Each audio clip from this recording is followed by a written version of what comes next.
how to transfer your YouTube channel to a different Google account.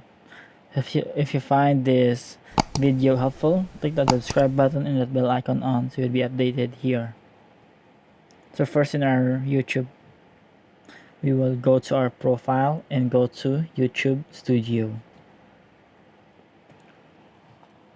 So in here, we can see our channel, and in this way we can manage it as well. So what we would do next is to manage it, go to our settings, that is in the bottom left right here.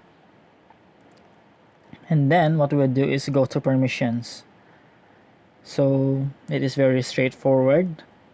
And also in here, you can have, or you can see a different type of options here, but of course, to transfer, we will be here in the permissions option. So go to invite, just type in the email of the Google account that you want your YouTube to transfer to.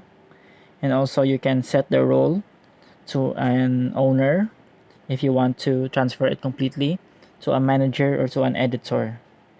So just choose and click done, and also click save. Just wait for it to approve or to accept. So I hope this helps. Thank you for watching.